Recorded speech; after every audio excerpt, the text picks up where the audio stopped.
Hello and welcome! Today we are doing our first mod review for EU4 mods. This is the place where we review mods. Wow. Mods are a fun way to enhance your game experience. You have probably played EU4 for hundreds or even 1,000 hours, and despite all the replayability potential in game, it's bound to get stale at some point. And that's where the mods come in. With them, you can experience new things in game. New nations, new ideas, new timeline, new everything. But there are more than 4,600 mods on Steam right now, and the number keeps growing. So how do you find a cool mod? Maybe sort by most popular or most subscribed? Yeah, but then you miss out on some gems that aren't super popular.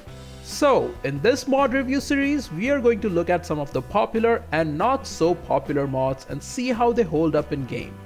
Now, if you have seen my previous videos, you will notice that I like structure in my videos, or life in general. So naturally for this series, I have made a structure to review these mods. We are going to rate the mods in 5 different categories. The categories are game performance. How well does the game run on your system? Is it too taxing for your poor CPU? Because say if you add a lot of provinces to the map, the game can get rather slow. Aesthetics. It's an important part of any game. How does the game look? How does the game menu look like? How well does the UI work? Fonts and graphics and all that. Flavor, where we will check if the mod adds extra flavor to playing a nation. Anything that makes a certain nation different or unique. Game mechanics, where we evaluate how well the mod changes the core mechanics in EU4. And last on the list but not the least, meme potential. Does the mod has any potential to generate some meme content? Because let's be real, it's 2019, if there's no meme potential, what are we even doing here?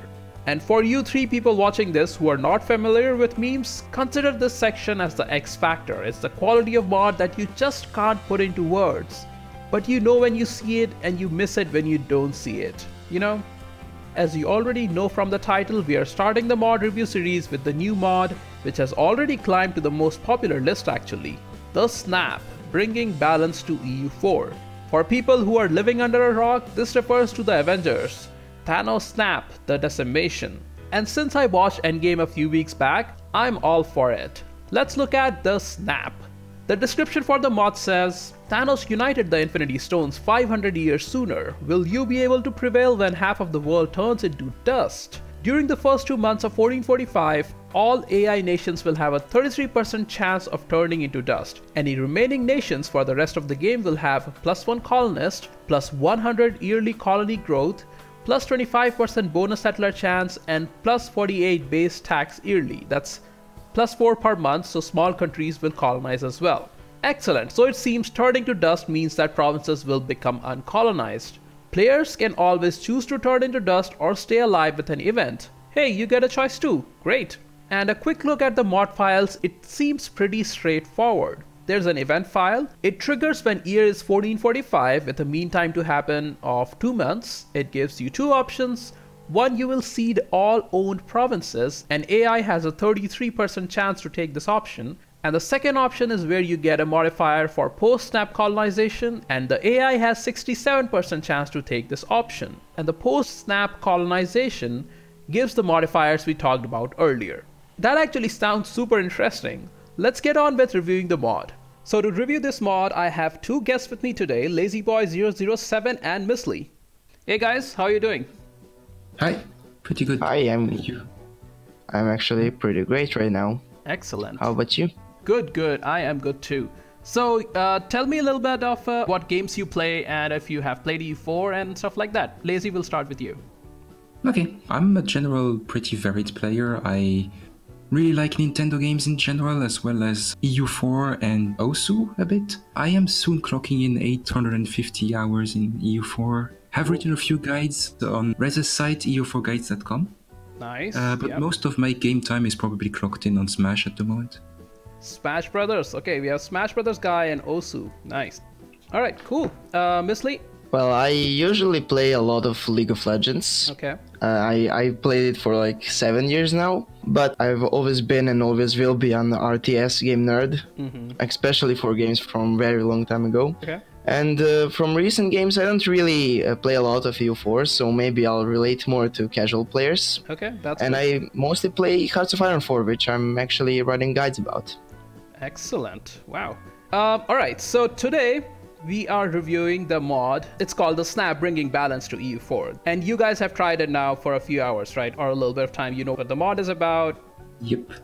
All right. So as I stated earlier, we will review the mod in different categories and you guys will rate it out of 10, right? 1 to 10. Or if you want to give 0 for some reason, you can also go with that. I don't think we'll need that, but all right. So let's start. First category that we'll review it is in game performance.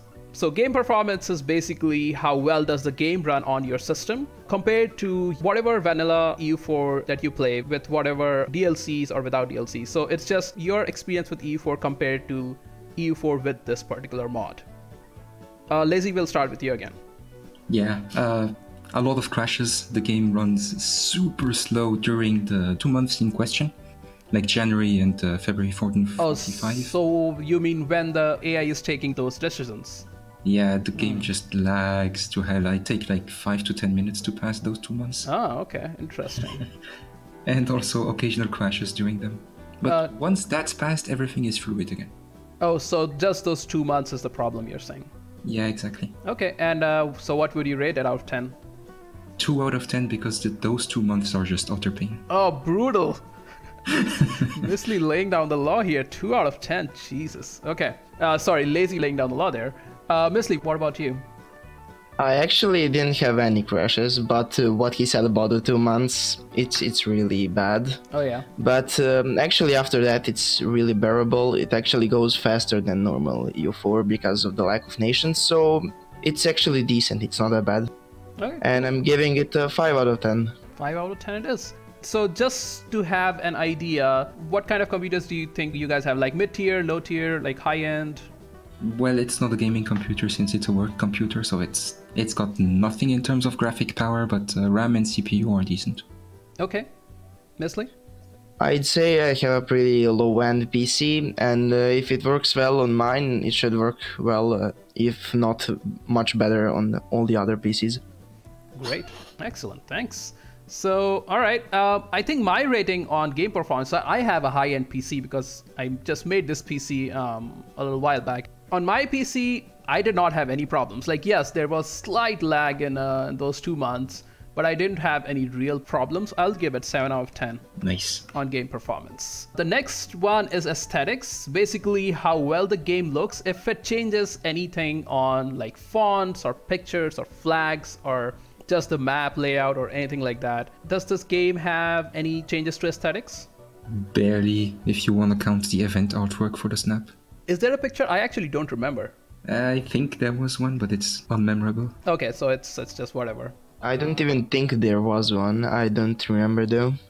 Yeah, I don't think So basically not. there's nothing. Yeah, basically. Yeah, so we'll just give it a neutral. What do you think a neutral number should be here? 6 out of 10?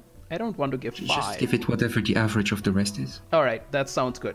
Lazy's, he's our master student, so yeah, he'll give us good ideas. All right, next one is flavor. So flavor is, I don't know if everyone knows this, but flavor is something that EU4 devs use a lot. It's basically a term used to explain any mechanic, event, mission, or something else that is specific to a nation, a region, or a religion, which makes it more interesting or unique in any way.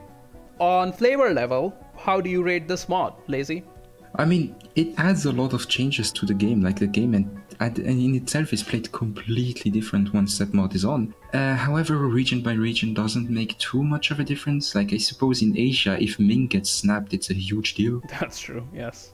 But otherwise, not really. Okay. So I suppose it's a decent amount, like 8, 9 out of 10. Let's say 8.5 out of 10. Okay. I'll just round it out to 9. That's how EU4 does, right? 8.5, it goes to 9. That's perfect. Yeah. Misli? I mean, it has a lot of different starts, as he said. There could be completely different games, dependent on which countries get snapped. Mechanic with colonies, super colonies, it's pretty fun. So I'm actually gonna give it a 10 out of 10 because I actually 10 on flavor. Maybe I just enjoy that aspect of the game, but it was really fun for me. Yeah, I agree with Misli. I think just the replayability potential with this mod, like, you don't know which countries are going to get snapped, and then you have to play your game accordingly of whatever happens. I think it's kind of fun. It's fun. I would give it 10 out of 10 as well. So really high ratings on flavor. Next category is game mechanics. Game mechanics is basically how well the mod changes the core game mechanics in EU4. And it's pretty self-explanatory. So, Lazy? Well, as such, the mod works quite well, and it changes, like we said with flavor, it changes absolutely everything in how the game is played. Mm-hmm. The mechanics themselves aren't that varied, it's more the situation. So, right. As such, there's weird and funny stuff that happens with the colonies. However, like, you can colonize a province where a nation has a core, even if the nation doesn't exist, and then release the nation before the colony finishes. Right. You can also colonize a province that had a fort or a building or something, and it will have that building. It will have that building, yeah.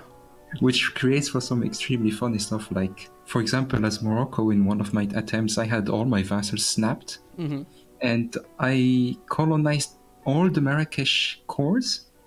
Okay. And then released them, resulting in Marrakesh having no capital because none of the provinces were finished. Oh, hey, we found a bug. Excellent. Yes. It was weird because they just went bankrupt because they made no money from anything. Oh, God, yeah. They disappeared and they just went away. Wow. That's crazy. Huh. All right. That is funny stuff. It's kind of hard to gauge it out of 10 on game mechanics, but I would have you give it a try anyways. Yeah, I wanted to give it a 7. 7 out of 10, okay. Misli? I'm actually, when it comes to bugs, I found something else. In my Serbia game, I made a colony in Belgrade, moved the capital, and I didn't have a capital anymore. Wait, you moved the capital? To a province that wasn't finished colonizing, and I had no capital anymore. So there's more to bugs. Excellent. That's fun though, huh? And pretty much the only game mechanic change is the super colonies. So I'm actually gonna give it a 6 out of 10. 6 out of 10. So it doesn't make any significant changes to game mechanics other than the bugs you discussed and the extreme colonization happens. Yeah. Yeah, I agree with you guys. I don't think it adds too much to the core game mechanics. And the last category, meme potential, it is the X factor. It is something that can generate meme content because, if you don't generate meme content, what are you even doing in 2019, right? Exactly. Yeah. All right. So meme potential, definitely, I would say this has a lot of meme potential. What do you guys think? Well, since it's a snap, it must be a 50% out of 10. 50% out of 10. There you go. Exactly. That's a good meme potential there. I don't know how to quantify it, but okay. Misli? I'll give it endless possibilities to map paint out of 10. Endless possibilities to map paint out of 10. Wow, this will be great when I average it out. I'll have to find a conversion factor for endless possibilities to map paint. Why just put it in the calculator? It'll work out.